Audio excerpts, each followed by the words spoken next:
ആശ്വാസം നേടാം.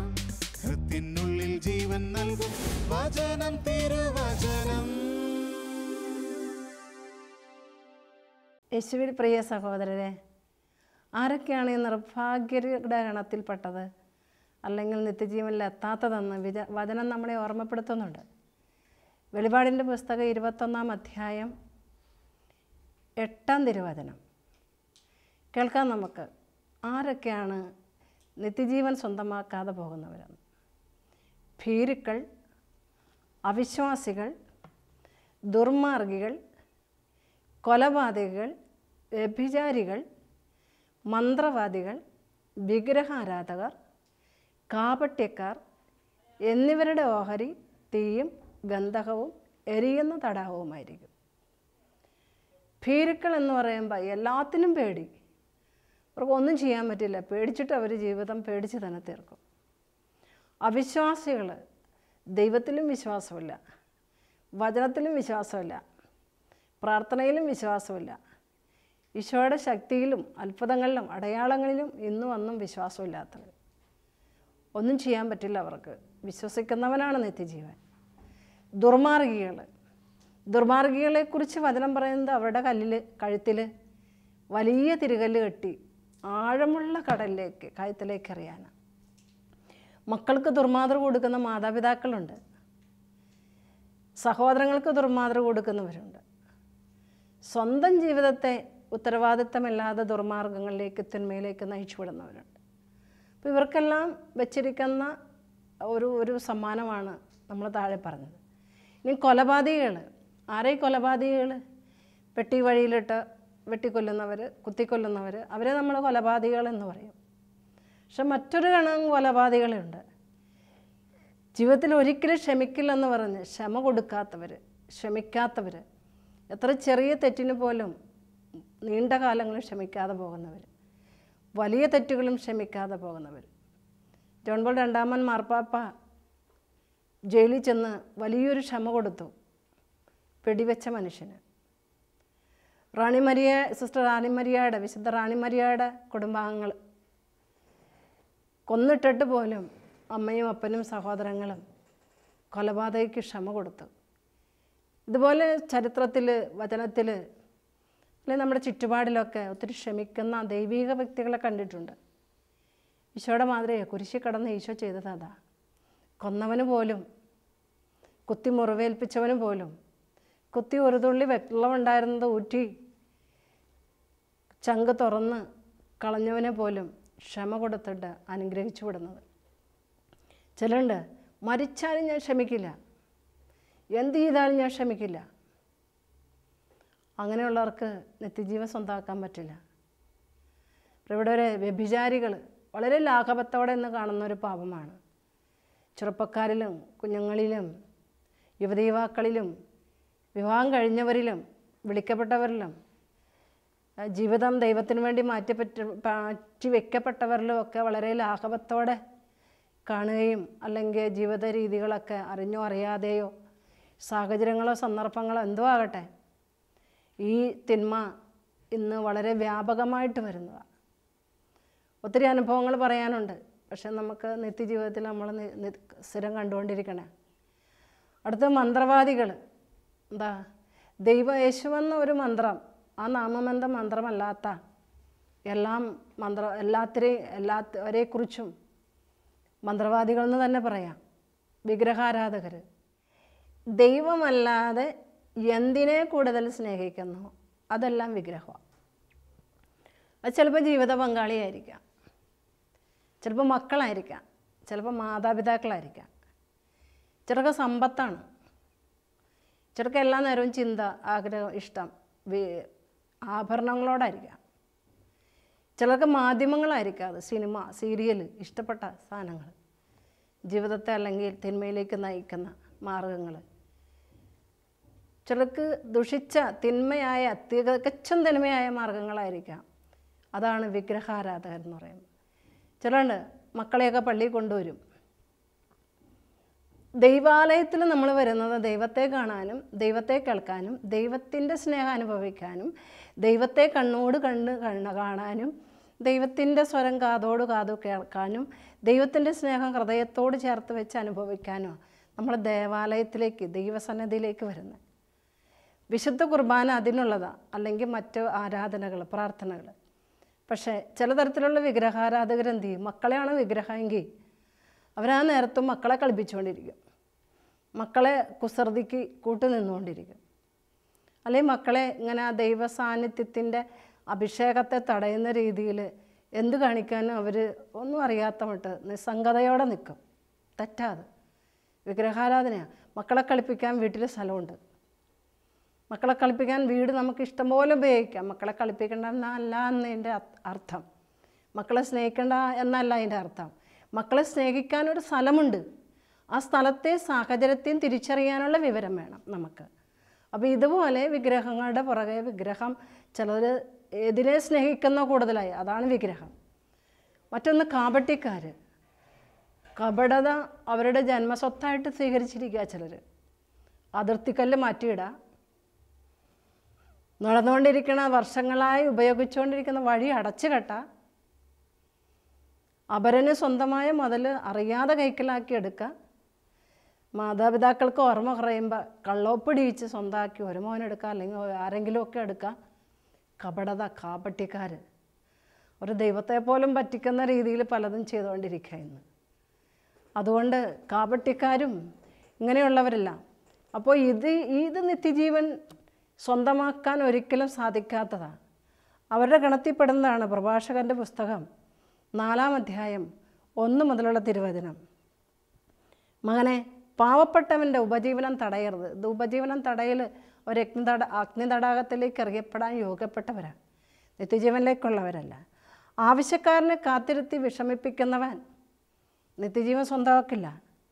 വിശക്കുന്നവനെ ദുഃഖിപ്പിക്കുന്നവന് നിത്യജീവൻ സ്വന്തമാക്കാൻ പറ്റില്ല. ഇല്ലാത്തവനെ ശോഭിപ്പിക്കുന്നവന് ദൈവത്തിൻ്റെ ജീവനിലേക്ക് എത്താൻ പറ്റില്ല.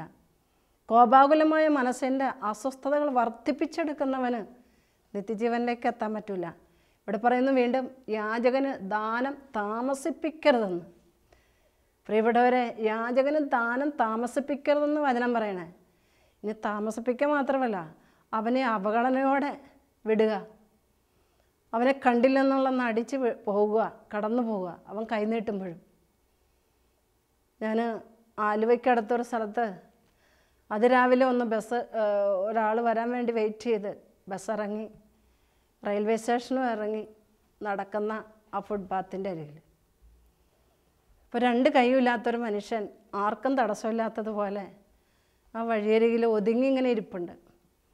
രാവിലെ ഒരു 7:30 മണിയായ സമയത്താണ്. ഈ കടന്നു പോകുന്ന തിരക്കിട്ട് ട്രെയിൻ ഇറങ്ങി വരുന്നവർ, ബസ് ഇറങ്ങി പോകുന്നവർ തിരക്കിട്ട് പോകുന്ന സ്ഥലം, തിരക്കിട്ട് പോകുന്ന സമയമാണ്. അപ്പം ഞാനവിടെ വെയിറ്റ് ചെയ്യുന്നതുകൊണ്ട് മാറി നിൽക്കുമ്പോൾ ഈ ഒതുങ്ങിയിരിക്കുന്ന മനുഷ്യൻ 2 കൈകളുമില്ല, 2 കൈയുമില്ലാതെ കടന്നു പോകുന്ന എല്ലാവരുടെയും മുഖത്തേക്ക് ഇതിങ്ങനെ ഉറ്റുനോക്കിയിട്ട് ഈ ഇല്ലാത്ത കൈകൾ 2, കുറിയ കൈകൾ 2 ഓരോരുത്തരുടെയും നേരെ ഇതിങ്ങനെ നീട്ടുന്നുണ്ട്. ഒരു 10, 15, 20 മിനിറ്റ് ഞാൻ അവിടെ നിന്ന് ശ്രദ്ധിച്ചു. ആ നോക്കുന്ന കണ്ണിലേക്ക് നോക്കാനോ ആ ഇല്ലാത്ത കൈകൾ നീട്ടുന്നത് കാണാനോ ആർക്കും സമയമില്ല. തിരക്കാ. ഇവിടെ പറയുന്നു, യാചകന് ദാനം താമസിപ്പിക്കരുതെന്ന്.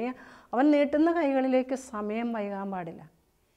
ഇത് ശ്രദ്ധിക്കുന്ന പോലുമില്ലെന്ന് മാത്രമല്ല, എൻ്റെ ആരുമല്ലാത്തതുപോലെ യാചകനും നമ്മുടെ സ്വന്തം എൻ്റെ അപ്പൻ്റെ ബ്ലഡ് റിലേഷനല്ല, പക്ഷേ ഒരു ജീവനുണ്ട്. 1 പത്രോസ് 1 പറയുന്നു, അനശ്വരമായ ജീവനിൽ നിന്ന് അടർന്നു വന്നവരാണ് നമ്മളൊക്കെ. അങ്ങനെയാണെങ്കിൽ ഒരേ അപ്പൻ്റെ മക്കളാണ്. എല്ലാവരും വന്നത് ദൈവത്തിൽ നിന്ന്, എല്ലാവരും പോകുന്നത് ദൈവത്തിലേക്ക്. അങ്ങനെയെങ്കിൽ ഏത് യാചകനും ഏത് ജാതി മതത്തിൽപ്പെട്ടവനും എൻ്റെ അപ്പനും അമ്മയും സഹോദരനും സഹോദരിയും ഒക്കെയാണ്. പക്ഷെ ആ ഒരു ചിന്താഗതി എവിടെയൊക്കെയോ നമുക്ക് മറഞ്ഞു പോകുന്നു. ചിലരിലെങ്കിലും ഒരുപാട് പേര് നന്മ ചെയ്യുന്നു, പക്ഷേ കുറച്ചെങ്കിലും ഈ നിത്യജീവൻ നഷ്ടപ്പെട്ട് തട്ടിക്കളഞ്ഞ് അറിഞ്ഞ മട്ട് നടിക്കാതെ പോകുന്നു. ഞാൻ ചിലപ്പോഴൊക്കെ കണ്ടിട്ടുണ്ട്, യാചകർ കൈനീട്ടുമ്പോൾ വളരെ രൂക്ഷമായി നോക്കുകയും രൂക്ഷമായി സംസാരിക്കുകയും ചെയ്യുന്നത്. നമ്മുടെ ആരും വന്നപ്പോൾ കൊണ്ടുവന്ന മുതലല്ല ഒന്നും, ഈ അറിവും ആരോഗ്യവും സമ്പത്തും ഒന്നും. ദൈവം എൻ്റെ കയ്യിലോ നമ്മുടെ ആരുടെയെങ്കിലുമൊക്കെ കയ്യിൽ ഇത് വീതിച്ച് തന്നിട്ടുണ്ടെങ്കിൽ അത് എല്ലാവർക്കുമായിട്ട് ദാനം ചെയ്യാനാണ്. ഈശോയുടെ വചനം അങ്ങനെയാണ് പറയുക. എല്ലാവർക്കുമായി ഓരോരുത്തർക്കും കിട്ടിയ ദാനത്തെ ദൈവത്തിൻ്റെ വിവിധ ദാനങ്ങളുടെ ഉത്തമ കാര്യസ്ഥമരെന്ന നിലയിൽ മറ്റെല്ലാവർക്കും വേണ്ടി ഉപയോഗിക്കണം, നിത്യജീവൻ കിട്ടാൻ. അടുത്ത് പറയുന്ന ഈ കഷ്ടത അനുഭവിക്കുന്ന ശരണാർത്ഥിയെ നിരാകരിക്കുകയോ ദരിദ്രനിൽ നിന്ന് പാവപ്പെട്ടവനിൽ നിന്ന് മുഖം തിരിക്കുകയോ അരുത്. നിത്യജീവൻ സ്വന്തമാക്കാൻ വേണ്ടി ഈശോ പറയണൊരു കാര്യമാണ്, ദൈവം പറയണൊരു കാര്യമാണ്. അവനിൽ നിന്ന് മുഖം തിരിക്കരുത്. ഇവൻ എന്നോട് എന്തെങ്കിലും ചോദിച്ചേക്കുമോ എന്ന് നോക്കിയിട്ട് വഴിമാറി നടക്കും നമ്മൾ പലപ്പോഴും.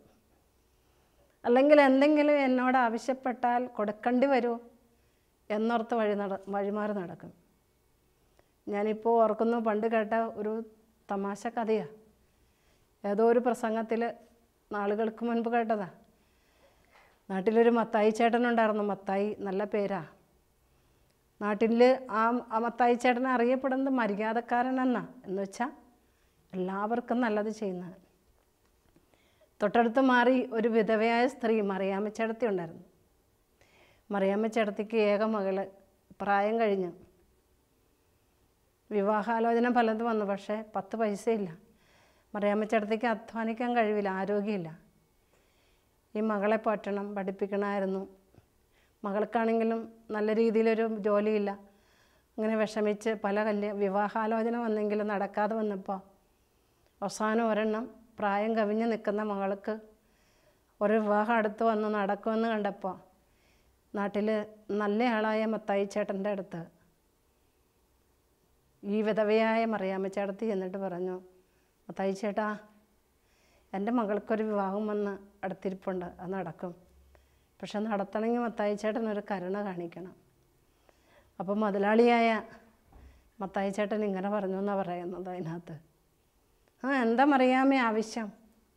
അപ്പോൾ ചേട്ടത്തി പറഞ്ഞു, എടാ എൻ്റെ കയ്യിലൊന്നുമില്ല, ഇപ്പം എൻ്റെ മകൾക്ക് സ്ത്രീധനം കൊടുക്കാൻ എന്തെങ്കിലും ഒന്ന് സഹായിച്ചാൽ ദൈവം മത്തായി ചേട്ടന് ഒരുപാട് അനുഗ്രഹം തരും. അപ്പം അങ്ങോട്ടും ഇങ്ങോട്ടൊക്കെ നോക്കി ഒന്ന് ആലോചിച്ചിട്ട് പറഞ്ഞു, മറിയാമ്മേ ഇപ്പം എൻ്റെ കയ്യിൽ തരാൻ മാത്രം ഒന്നുമില്ല, അക്കൗണ്ട് ക്ലോസ് ആക്കാൻ പറ്റില്ല. അങ്ങനെ മറിയാമ്മ ചേട്ടത്തി വളരെ വിഷമിച്ച് തിരിച്ചുപോയി. മത്തായി ചേട്ടൻ മരിച്ചു. മറിയാമ്മ ചേട്ടത്തിയുടെ മകളുടെ വിവാഹം കഴിഞ്ഞില്ല. പ്രായം കഴിഞ്ഞ് നിരാശപ്പെട്ട് ഇനിയൊരു വിവാഹം നടക്കില്ല എന്ന് കണ്ട ആ കുട്ടി തിന്മ ചെയ്യാനിടയായി. വ്യഭിചാര കേസിൽ അവൾ 2 പ്രതിയായി. മത്തായി ചേട്ടൻ മരിച്ച് സ്വർഗത്തിൻ്റെ വാതിലേ ചെല്ലാം. നാട്ടിലെല്ലാം നല്ല ചെയ്ത മനുഷ്യനാണ്.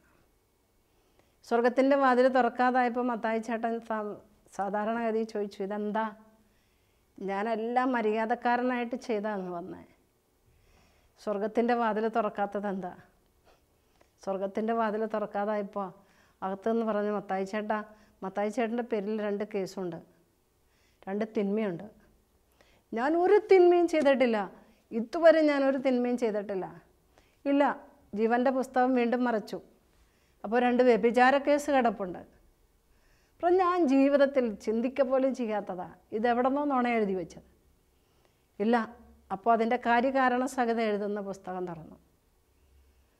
എന്നിട്ട് അതിനകത്ത് പറഞ്ഞിരിക്കുവാണ്, മത്തായി ചേട്ടാ, വിധവയായ മറിയാമ്മ ചേച്ചിയുടെ മകളെ കല്യാണം കഴിക്കാൻ, വിവാഹം കഴിച്ചയക്കാൻ സഹായിക്കാനുള്ള സാമ്പത്തിക സ്ഥിതി ദൈവം മത്തായി ചേട്ടൻ്റെ കയ്യിൽ ഏൽപ്പിച്ചിട്ട് അത് ചെയ്യാതിരുന്നത് മൂലം ആ കുട്ടി പാപം ചെയ്യാനിടയായി.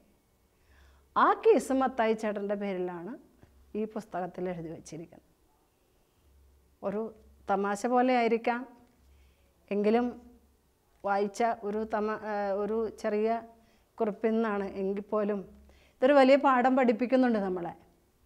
ഈ പ്രഭാഷകൻ്റെ പുസ്തകം 4-ാം അധ്യായം 1 തുടങ്ങി 10 വരെയുള്ള തിരുവചനത്തിൻ്റെ വെളിച്ചത്തിൽ നമ്മുടെ പേര് നമ്മൾ സ്വർഗത്തിലേക്ക് ചെല്ലുമ്പോൾ, നിത്യജീവനിലേക്ക് ചെല്ലുമ്പോൾ ഒരുപക്ഷെ നമ്മുടെ പലരുടെയും പേര് അവിടെ നല്ല ജീവിതം ഇവിടെ നയിച്ചു എന്ന് തോന്നുമ്പോഴും കാണാതെ പോകാൻ കാരണം ഇതുപോലുള്ള ചില അവഗണനകൾ, അല്ലെങ്കിൽ ആവശ്യ നേരത്ത് ആവശ്യാനുസരണം ചെയ്യാതെ പോകുന്ന നന്മകൾ നമ്മുടെ പേര് ജീവൻ്റെ പുസ്തകത്തിൽ കാണാതെ പോകുമോ എന്ന് നമ്മൾ ഓരോരുത്തരും ചിന്തിക്കണം, ഉണ്ടാവുമോ ഇല്ലയോ. അടുത്തത് വിഗ്രഹാരാധകർ, കാപട്യക്കാർ എന്നിവരുടെ ഓഹരി. അപ്പോൾ ഇവർക്ക് 3 സമ്മാനങ്ങളാണ് വെച്ചിരിക്കുന്നത്: തീ, ഗന്ധകം, എരിയുന്ന തടാകം. അതുകൊണ്ട് പ്രിയപ്പെട്ടവരെ, ഈ എരിയുന്ന തടാകത്തിലേക്ക് എത്താതിരിക്കാനാണ് വചനം നമ്മളെ പഠിപ്പിക്കുന്നത്. വചനം പാലിക്കുക. സുവിശേഷം മുഴുവൻ അരിച്ച് കുറുക്കി കുടിച്ചു കഴിയുമ്പോൾ 2 കാര്യങ്ങളാണ് പറഞ്ഞു വയ്ക്കുക നിത്യജീവൻ പ്രാപിക്കാൻ: ശത്രുവിനെ സ്നേഹിക്കുക, സാധുക്കളെ സഹായിക്കുക. ഈ 2 കാര്യം അതിൻ്റെ പൂർണ്ണതയിൽ നിർവഹിച്ചാൽ ജീവൻ്റെ പുസ്തകത്തിൽ, എല്ലാ പുസ്തകത്തിലും താളുകളിലും നമ്മുടെ പേരുകളുണ്ടായിരിക്കും. ഹല്ലേലൂയ. സംഖ്യയുടെ പുസ്തകം 15-ാം അധ്യായം 30-ാം തിരുവചനത്തിൽ ഇങ്ങനെ പറയുക: മറ്റൊരു കൂട്ടരെക്കുറിച്ച്, ജീവൻ്റെ പുസ്തകത്തിൽ നിന്ന് പേരില്ലാതെ പോകാനുള്ള മറ്റൊരു കൂട്ടരെ, കരുതിക്കൂട്ടിത്തെറ്റ് ചെയ്യുന്ന സ്വദേശിയായാലും വിദേശിയായാലും അവൻ കർത്താവിനെ നിന്ദിക്കുന്നു. കരുതിക്കൂട്ടി എന്ന് പറയും, ഞാനൊരു പാഠം പഠിപ്പിച്ചിട്ടേ ഉള്ളൂ, ഇവനെ ഒന്ന് മര്യാദ പഠിപ്പിച്ചിട്ടേ ഉള്ളൂ, ഇവനെ ഒന്ന് ഇരുത്തിയിട്ടേ ഉള്ളൂ. ഇങ്ങനെ പലരും ചെറിയ കാര്യത്തിന് വരെ വലിയ പ്രതികാരം ചെയ്യുന്നവരുണ്ട്. കരുതിക്കൂട്ടി. ചിലരുടെ സൽപ്പേര് നഷ്ടപ്പെടുത്തുക, നന്മയെ തിന്മയാക്കി ചിത്രീകരിക്കുക, നന്മ ചെയ്യുമ്പോൾ പോലും തിന്മയായി പരസ്യപ്പെടുത്തുക മറ്റുള്ളവരുടെ മുമ്പിൽ. കരുതിക്കൂട്ടി ചെയ്യുന്ന സ്വദേശി പടം പഠിപ്പിക്കുമ്പോൾ ജീവൻ്റെ പുസ്തകത്തിൽ നിന്ന് മാറ്റി നിർത്തുക. കാരണം കർത്താവിനെ നിന്ദിക്കുക. അതുകൊണ്ട് പ്രിയപ്പെട്ടവരെ, കർത്താവിനെ നിന്ദിക്കാതിരിക്കാൻ നമുക്ക് നോക്കാം. വെളിപാടിൻ്റെ പുസ്തകത്തിൽ 2-ാം അധ്യായം 23-ാം തിരുവചനം, ദൈവത്തിൻ്റെ വചനം ഇങ്ങനെ പറയുന്നു: ഹൃദയങ്ങളും മനസ്സും പരിശോധിക്കുന്നവനാണ് ഞാൻ, നിങ്ങൾക്ക് ഓരോരുത്തർക്കും പ്രവർത്തികൾക്കനുസരണം ഞാൻ പ്രതിഫലം തരും. അപ്പോൾ എനിക്കും നിങ്ങൾക്കും എല്ലാവർക്കും, ലോകത്തിലുള്ള എല്ലാവർക്കും പ്രവർത്തികൾക്കനുസരണമാണ് ദൈവം പ്രതിഫലം തരിക. അത് ഇവിടെ വെച്ചും അവിടെ വെച്ചും നിത്യജീവനിൽ ചെല്ലാനും, ഈ പ്രവർത്തികൾ ഇവിടെ വെച്ച് നന്നായിരുന്ന നിത്യജീവൻ സ്വന്തമാക്കാൻ ഈസിയാണ്. അതുകൊണ്ട് പ്രവർത്തികൾക്കനുസരണം മരിച്ചവർ വിധിക്കപ്പെട്ടു. വെളിപാട് 20:12 അങ്ങനെയാണ് പറയുക: അറിവിനനുസരിച്ചല്ല, ആരോഗ്യത്തിനനുസരിച്ചല്ല, കെട്ടിക്കൂടുന്ന കൊട്ടാരങ്ങൾക്കനുസരിച്ചല്ല, മണിമാളികൾക്കനുസരിച്ചല്ല, അറിവിലോ കഴിവിലോ അനുസരിച്ചല്ല, പ്രവർത്തികൾക്കനുസരിച്ച്, സൽപ്രവർത്തികൾ വിധിക്കപ്പെടും. വിധിക്കപ്പെടുമ്പോൾ ഈശോയുടെ 2-ാം വരവിൻ്റെ CD നിങ്ങൾ ആരെങ്കിലും കണ്ടിട്ടുണ്ടോ? അതിൻ്റെ അകത്ത് വളരെ കൃത്യമായിട്ട് കാണിക്കുന്നുണ്ട്.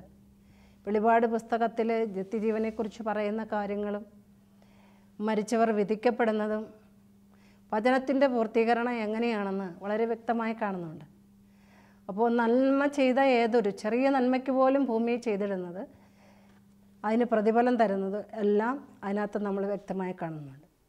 അപ്പോൾ അതുകൊണ്ട് വചനം ഇങ്ങനെ നമ്മളെ ഓർമ്മപ്പെടുത്തുക: മരണം വരെ നീ തിന്മ ചെയ്യാതെ നന്മയിൽ വിശ്വസ്തനായിരിക്കുക. മരണം വരെ വിശ്വസ്തനായിരിക്കുക.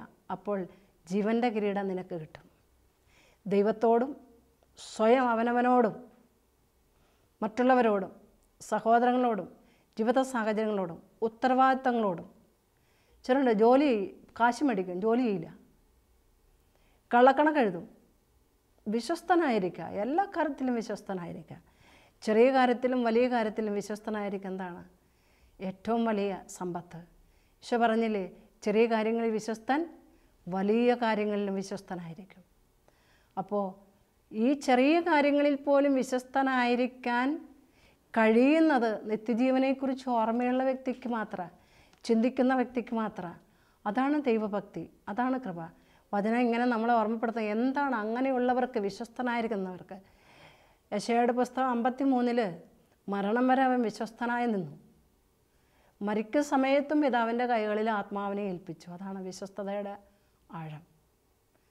അങ്ങനെയുള്ളവർക്ക് ദൈവം തരുന്നൊരു സമ്മാനമാണ് ദൈവഭക്തി. യെശയ്യാ പ്രവാചകൻ്റെ പുസ്തകം 33-ാം അധ്യായം 6-ാം തിരുവചനം എങ്ങനെയാണ് പറയുക? ദൈവം തരുന്ന സമ്പത്ത് ദൈവഭക്തിയാണ്. വീണ്ടും ഇങ്ങനെ പറയുന്നു പ്രഭാഷകൻ 9:16: കർത്താവിനോടുള്ള ഭക്തിയായിരിക്കണം നിൻ്റെ അഭിമാനം. പല കാര്യത്തിലും അഭിമാനം കൊള്ളുന്നവരാണ് നമ്മൾ. ആരോഗ്യമുണ്ട് എനിക്ക്, ഭയങ്കര അഭിമാനമോ. അറിവുണ്ട് എനിക്ക്, ഭയങ്കര അഭിമാനമോ. സമ്പത്തുണ്ട്, ആർക്കെന്നെ തോൽപ്പിക്കാം. എനിക്ക് വലിയ ജോലിയുണ്ട്, ആർക്കെന്നെ തോൽപ്പിക്കാം. അപ്പോൾ വലിയ കാര്യത്തിലൊക്കെ അഭിമാനം കൊള്ളുന്നവരാണ്. പക്ഷേ കർത്താവിൻ്റെ വചനം പറയണ കർത്താവിനോടുള്ള ഭക്തിയിൽ മാത്രം അഭിമാനം കൊള്ളണം. വില കൂടിയ വസ്ത്രങ്ങളോ ആഭരണങ്ങളോ അല്ലെങ്കിൽ സമ്പത്തിൻ്റെ കൂടുതലോ ഒക്കെ അഭിമാനത്തിന് കാരണമാകുന്നു എന്ന് നമുക്ക് തോന്നിയാലും അതൊന്നും ശരിയായ അഭിമാനമല്ല. അപ്പോൾ എന്താണ് ഭക്തി എന്ന് പഠിപ്പിക്കുന്നുണ്ട് യാക്കോബ് ശ്ലീഹ 1-ാം അധ്യായം 27. പള്ളിയിൽ ചെന്ന് കൈകൂപ്പി നിൽക്കുന്നത് ശരിയാണ്, ഭക്തിയുടെ ഭാഗമാണ്. പള്ളിയിൽ പോകുന്നതും ഒരു ഭക്തിയുടെ ഭാഗമാണ്, പ്രാർത്ഥിക്കുന്നതും ഒരു ഭക്തിയുടെ ഭാഗമാണ്. പക്ഷേ യഥാർത്ഥമായ ഭക്തി എന്താണ്, ദൈവം സ്വർഗത്തിൽ സ്വന്തമാക്കാൻ ഉപകരിക്കുന്ന ഭക്തി എന്താണെന്ന് വചനം നമ്മളെങ്ങനെ പഠിപ്പിക്കും? പിതാവായ ദൈവത്തിൻ്റെ മുമ്പിൽ പരിശുദ്ധവും നിഷ്കളങ്കവുമായ ഭക്തി ഇതാണ്. കേട്ടോ, അനാഥരുടെയും വിധവകളുടെയും ഞെരുക്കത്തിൽ അവരുടെ സഹായത്തിനെത്തുക. അനാഥരുടെ, ആരുമില്ലാത്തവരുടെ, വിധവകളുടെ, അവർക്ക് കുടുംബത്തിൽ വിധവകളായിക്കഴിഞ്ഞാൽ ആ കുടുംബം വളരെ കണ്ണുനീരിലാണ്, വിഷമത്തിലാണ്, വേദനയിലാണ്. അവരുടെ ഞെരുക്കങ്ങളിൽ ചിലപ്പോൾ ആരും സഹായിക്കാനുണ്ടാവില്ല. സഹായത്തിനെത്തുക. അതാര് വ്യക്തി, ഏത് വ്യക്തിയായാലും അവൻ ഭക്തനാണ്, ഭക്തയാണ്.